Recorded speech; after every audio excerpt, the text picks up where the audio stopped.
বৃহস্পতিবার থেকে ডুরান্ড কাপের অভিযান শুরু করতে চলেছে মোহনবাগান সুপার জায়েন্ট, যেখানে তাদের প্রতিপক্ষ হিসেবে কলকাতা ময়দানের আরেক প্রধান তথা মোহামেডান স্পোর্টিং ক্লাব।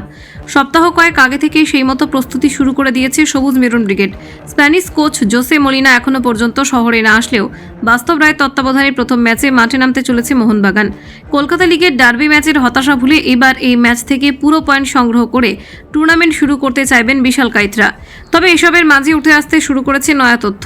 শোনা যাচ্ছে আগামী 1 আগস্ট অর্থাৎ ইস্টবেঙ্গল দিবসের সকালে শহরে পা রাখতে চলেছেন সবুজ মেরুন ব্রিগেডের এক তারকা ডিফেন্ডার, তিনি টম অলরেড।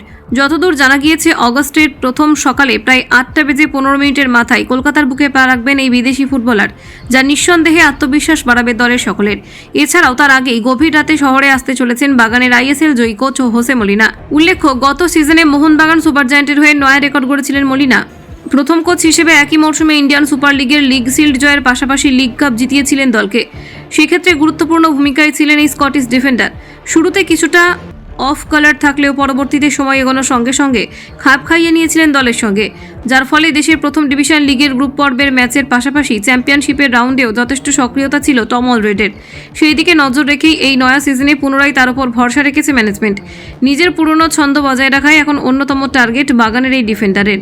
এছাড়াও খুব শীঘ্রই শহরে আসতে চলেছেন দলের অন্যান্য বিদেশি ফুটবলাররা, যার ফলে অগস্টের প্রথম সপ্তাহ থেকেই দেশীয় ফুটবলারদের পাশাপাশি অধিকাংশ বিদেশি ফুটবলারদের নিয়ে জোর কদমে অনুশীলন শুরু করে দেবে মোহনবাগান। তারপর সব ঠিকঠাক থাকলে পরবর্তী ম্যাচগুলিতে দেশীয় ফুটবলারদের পাশাপাশি কয়েকজন বিদেশি ফুটবলারদের মাঠে নামাতে পারেন বাগান কোচ। কলকাতা 24/7.in।